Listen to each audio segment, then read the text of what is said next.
Всем привет, друзья! У нас сегодня очередной обзор очередного лазерного проектора для вечеринок, дискотек, каких-то увеселительных там мероприятий. То есть отличная штука. Итак, приезжает наш проектор в такой вот коробке. Довольно красивая коробка. Проектор у нас от фирмы eShiny. Ссылочку на данный проектор я, как всегда, оставлю в описании к данному видео. Ну и маркируется наш проектор H32RG. То есть, что я подразумеваю под данной маркировкой? H это Holiday, 32 узора, RG это, соответственно, два лазера, красный и зеленый. Кому интересно, друзья, наш проектор был упакован следующим образом. То есть, вообще классно, четко и шикарно. Сверху был положен вспененный полиэтилен. И доехал он, как видите, в целости и сохранности. Так, нас встречает инструкция. Инструкция довольно простенькая. Тут все просто и понятно описано. Видите, даже описали в нашем дистанционном пульту только 4 кнопочки. А вот эти кнопки не описывали, так как они у нас прямо подписаны на самом пульту. Ну и здесь у нас, друзья, характеристики. Кому интересно, читайте. Оснащается у нас вот таким вот проводом в комплекте идет. То есть USB-A. Микро-USB. Длина кабеля примерно метр, то есть мы можем его использовать, ну, имеется в виду наш проектор, с любым сторонним источником питания, а лучше всего его использовать с телефонной зарядкой. Включаем и работаем. Имеется у нас, друзья, адаптер питания, то есть вот такой вот адаптер, евровилочка. Ну и у нас здесь, соответственно, 240 вольт и преобразуется у нас до 5 вольт постоянного напряжения 1000 миллиампер. Ну и, как всегда, старый добрый микро-USB. Хотя не знаю, почему каким-нибудь там простым разъемом не оснастить, а надо именно сюда впихать этот, или впихивать микро-USB. Ну да ладно.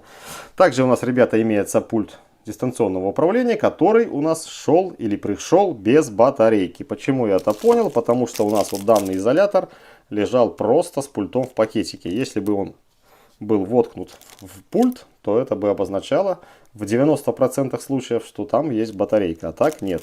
Но пультик я уже оснастил нашей батареечкой. Значит, на задней панели, друзья, у нас указан вид батарейки CR2025. Сюда также можно впихнуть и CR2032. Она немножко толще, но должна подойти. Ну и вот такая вот у нас, друзья, таблеточка. Вставляем в батарейный отсек и проверяем наш пультик. Видите, там начинает мигать у нас инфракрасный диодик, что указывает на то, что пультик у нас работает. Теперь перейдем к нашему проектору. Итак, друзья, все это было разобрано. Проектор отдельно, кронштейн отдельно и два винта а-ля барашек тоже были отдельно. Все собираем в кучу, никаких тут проблем, я думаю, никого не вызовет. И давайте смотреть, что у нас есть по проектору. То есть на задней панели мы имеем вот такое вот большое вентиляционное отверстие, за которым у нас установлен вентилятор, то есть кулер охлаждения, который гоняет воздух внутри нашего устройства и тем самым охлаждает два наших лазера, красный и зеленый. Также имеется разъем питания. На нижней панели у нас ничего нет, кроме, опять же, дополнительного ряда вот таких вот вентиляционных отверстий. С левой стороны у нас тоже такое декоративное вентиляционное отверстие. Точно такое отверстие у нас есть и с правой стороны. Сверху что мы имеем? Мы имеем только наклеечку фирменную eShiny. И на лицевой панели, соответственно, саму линзу, откуда, вернее, светит у нас два лазера через какие-то там пленочки, на которых нанесены, соответственно, наши узоры. Вот. Ну и здесь мы имеем кнопочку мод для переключения режимов вручную. Имеется светодиодик, который у нас показывает либо указывает на работу нашего проектора. Имеется вот эта черненькая пупырочка, это ИК-приемник нашего дистанционного пульта. Ну и вот здесь вот встроен у нас, друзья, микрофон. То есть наш проектор может работать в такт музыки. Ну что, ребята, включаем и немножко посмотрим, что да как с этим проектором. Подключаем разъемчик, устанавливаем наш проектор. Вот, и включаем, соответственно, друзья, в сеть.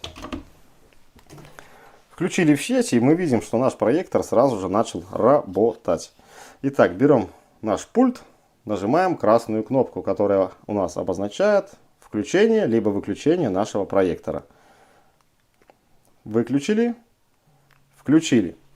Так, теперь давайте, наверное, я проектор переверну вот как-то вот так, и мы будем смотреть остальные наши клавиши. То есть зеленая клавиша у нас это клавиша автоматического режима. Нажимаем ее, хотя проектор у нас и так находится в автоматическом режиме. Вот, видите, переключение нам показало таким быстрым движением.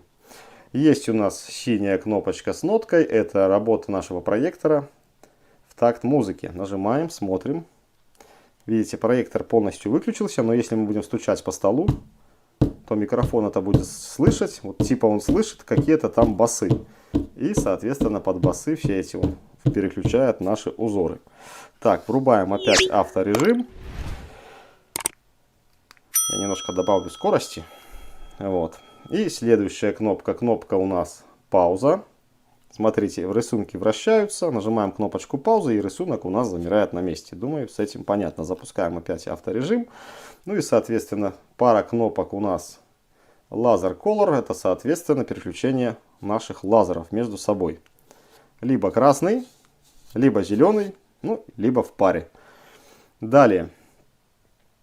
Rotation Speed это у нас скорость вращения наших вот этих картинок. То есть по парной клавише. Плюс-минус. Давайте гонять нашу скорость по кругу. Вот вы видите мои нажатия. И смотрите, как увеличивается скорость вращения. И опять самая маленькая. Следующая пара клавиш у нас Step Speed. То есть скорость шагов. Давайте, наверное, включим авторежим. Вот авторежим. И переключать будем скорость шагов. Шаг. Долгий промежуток времени и опять шаг. Мы этот промежуток времени можем с вами регулировать. Видите, меньший промежуток времени, еще меньший. Ну и вот шаги начали переключаться очень быстро. Здесь вообще быстро. Далее. Flash Frequency. Предпоследняя пара клавиш. То есть в моем понятии и в вашем понятии это просто, допустим, переводится как мигалка. Врубаем. И вот таким вот образом наш проектор будет мигать. Ну и нижняя пара клавиш это у нас микрофон Sensitivity. Это чувствительность микрофона. К сожалению, мой английский меня подводит, поэтому извините. Вот. Ну и микрофон я как бы никак вам это продемонстрировать не могу. Все, ребята, на этом пока закругляемся. Я пойду скачаю с YouTube какую-либо мелодию, хотя найти мелодию подходящую очень сложно. Вот. Ну и сниму вам данные узорчики под какую-то мелодию. Я думаю, вы сами определите, где будет работать наш проектор под музыку, а где просто автоматический режим. Я все эти скорости показывать не буду, покажу автомат и покажу работу под музыку. На этом, друзья, разрешите откланяться. Смотрите, не переключайтесь. Всем спасибо за то, что посмотрели данный обзор. На канале, напоминаю, еще у меня есть целый плейлист с разного рода проекторами. То есть там есть множество проекторов. Очень интересных, как домашних, так и уличных. Заходите, смотрите. Ну а на этом всем пока. Смотрите узорчики.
заходи, если что.